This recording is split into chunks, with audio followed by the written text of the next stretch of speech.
I'd like to start with a major issue facing the Nuclear Regulatory Commission, how to ensure the safety of spent nuclear fuel. According to an article in Science magazine by physicists from the Union of Concerned Scientists and Princeton University, the NRC has drastically underestimated the risk from a fire at a spent fuel pond. The NRC's analysis has underestimated both the probability of a spent fuel fire and its consequences. As a result, the NRC has understated the benefit to the public of moving fuel from risky pools over to safer dry casks. One of the Princeton authors of the new study ran a simulation of the area that could be irradiated by a spent fuel pool fire at the Pilgrim power station in Massachusetts, if such a fire occurred under summer weather conditions when beach season is getting started.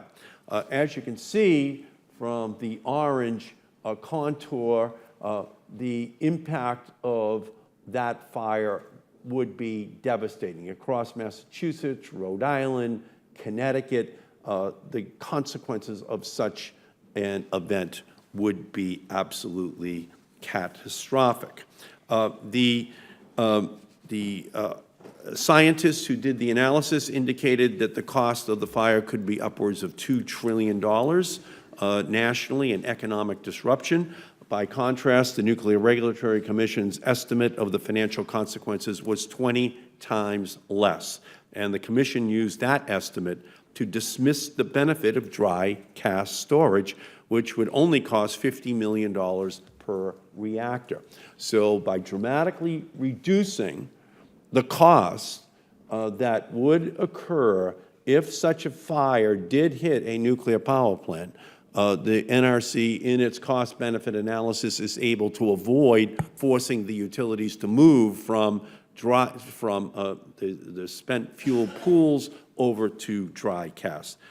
Do any of you disagree that the NRC should apply state-of-the-art science when making decisions about safety?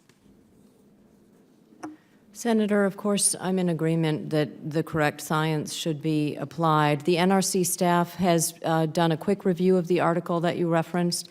They've looked at whether it presents different scenarios that were unanalyzed by the NRC. They did not identify anything in this preliminary review, but their look is ongoing. So if I may respond for the record, if there's additional comparative details that they can provide. Well, it's a pretty blistering, scalding indictment. It basically concludes that there was an underestimation of the time to clean up after that kind of contamination hits such an area. It failed to account for the risk of a terrorist attack at a nuclear power plant that would seek to ignite a fire with these spent fuel pools.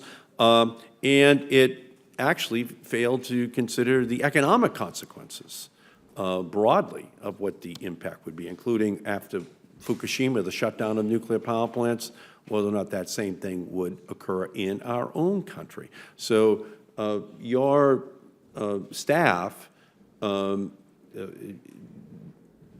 has not done you a good service then, if they've evaluated the article and not come back then with the analysis of these vulnerabilities that have been identified by the Princeton scientists in the evaluation done by the Nuclear Regulatory Commission.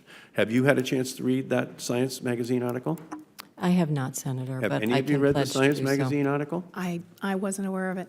Yeah, well, again, this just goes to, the whole issue of what the impact is ultimately on an area when a fire like that could occur. So I recommend to you that you read it, because I'm going to keep coming back on it in terms of the impact. And Ms. Bodine, last year I did a report entitled The ABCs of PCBs, a Toxic Threat to America's Schools. We have up to 14 million students nationwide. Nearly 30% of America's school-age population may be exposed to PCBs for hours every day in their schools. In the President's budget, President Trump cuts the budget by 34% to be able to deal with these issues. How will it be possible, Ms. Bodine, for the Trump administration to deal with this kind of exposure to PCBs of students in cities and towns all across our country if there's a 34% reduction in the EPA budget to be able to ensure that there is compliance? So, Senator Markey, if I'm confirmed, I would look into the issue you're raising about the PCBs in schools. And again, as I said earlier, OECA, the federal EPA enforcement, is going to continue to focus on cases with the most impact. That might be one of them. And the state, delegated states, authorized states are going to carry out the core basic mission, which they are already doing. ECOS likes to put out the statistic that 96% of the environmental statutes and work is being carried out by states already. Well, here, the EPA, here President Trump is going to make sure that children in schools all across the country are going to be more exposed to PCBs in their classrooms, and saying to states and local communities, good luck.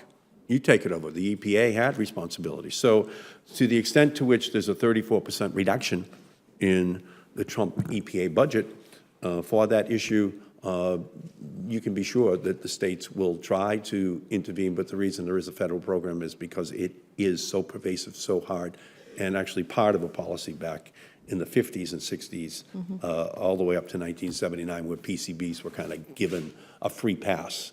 And I blame the federal government on that, which is why we had to upgrade the Toxic Substances Control Act last year. Mr. Chairman, I have, and I want to compliment you, Mr. Chairman, on the rewrite of TSCA last year. But this 34% cut in this budget is just disgraceful.